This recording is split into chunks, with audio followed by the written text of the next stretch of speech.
What's going on? Welcome back to Trending Stock. Today we're going to talk to you about SoFi. I want to go over some of the current data points, what shorts have been up to, and if SoFi can actually survive the curse or not. Before we get into any of that, make sure you guys hit that thumbs up, and with that, let's get right to it. So starting off, SoFi is slightly green, 0.13%. Majority of the day, it's been kind of piggybacking off of the broader market and relatively negative. $7.50 for the low, $7.69 the high. So that'll make a little bit more sense once I go over the technicals.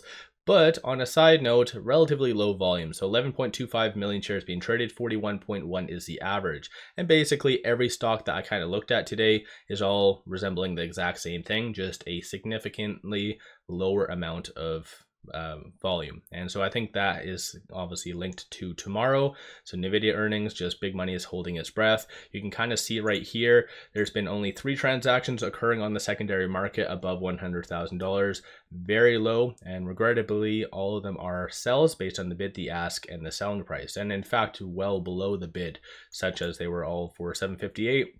At the time, the bid was $761. But I don't know if those institutions are selling because of the curse, but you do have right here Jim Cramer recently saying that he does see the risk versus reward very positive with SoFi. So essentially, inverse Cramer kind of scenario is somewhat occurring, and it's kind of funny. So today is August the 27th. Last time I believe Cramer did bring up SoFi was in July, and so he did say at that time that the quarter is not great and that he just doesn't like it and that he's going to have to wait. It's kind of funny, right? Because yeah, essentially he kind of called the bottom by being inverse. So once again, the curse is very much real. I think there's a whole ETF just dedicated to good old Jim Cramer being wrong and kind of making a lot of money off of doing the opposite. So with Jim Cramer being now somewhat, I guess, cautiously optimistic on SoFi, what does that mean? So again, today is day number 1, and so far SoFi seems to be doing relatively good. So it is getting past a key resistance point as of right now. There was news that did come out first thing. So Galileo enhances B2B expense management offering with MasterCard Smart Data.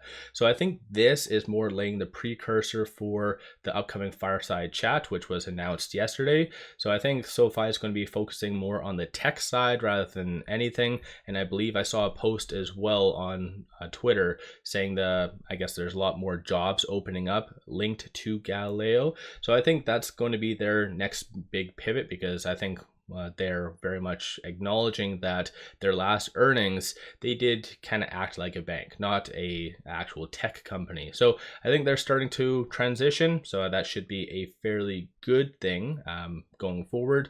Aside from that, though, you do see shorts returning quite a lot. So 825,000 shares, 17.97% of the free floats being shorted, works out to be 188.14 million shares overall are being shorted. Cost of borrow average is fairly low, so 0.76%, but you do see that nice change up from yesterday. So I did a video earlier on in the day than what I normally do, only because I wanted to kind of show you guys at that time what was happening, and both the cost of borrow average and the minimum were negative. And just so you guys are aware, there was a new report that did come out yesterday. So as of August the 15th, so it is a little bit delayed, but as of August 15th, short interest was 18.41%, and that works out to be 192.75 million shares overall are being shorted. So these are all these reports are disclosed by the NASDAQ. So what Ortex and Fintel and many other, I guess, platforms do is they take this information, calculate it up to today's date. So this is why you do have the new short interest as 17.97%. Looking at options, 1.5 million in calls, 338,000 in puts. So kind of lower dollar value from what we were used to like a week ago, but it's kind of matching just the overall lower volume overall with common stock as well. Sentiment wise, 46% of all the options being done so far today are optimistic and bullish, and of the call options that are being purchased, you do see a consensus for it to be roughly around that $8. And so since there is quite a lot at that 8, it is fair to assume that it is just pre-existing shorts just hedging. That's just how I see things. Typically outside of the closest strike price, if you see any of this, that is true optimism. the closest strike price is just hedging. Looking at the puts though, you do see consensus for it to be sub roughly around 750, so more of a pullback is anticipated. This is the open interest on a side note, so 12,000 at that 7, 24,000 at the 750, and then 27,000 at the 8. So kind of just keep that in mind for this upcoming Friday. Right now with it at $7.69, is pushing above this resistance point right here of this R2. So currently trading between this R2 and the R3.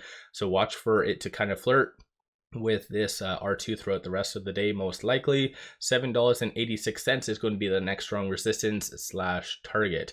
And then aside from this R2, this R1, so 757 is going to be the next strong support, and it did bounce off of that general area, so that's kind of a good thing. On the actual chart itself, it does show that SoFi is gaining more and more momentum, so potentially propelling higher. So I don't know if inverse kind of Kramer scenario is happening or whatever else. Stochastic, you do see it very overbought, so it is at like 90. You do see a bullish deviation though, so the first sign of weakness, as I've stated, you could see a little bit more of a pullback. Hasn't happened yet, so most likely that could be coming tomorrow, Thursday, or Friday, dependent on the data.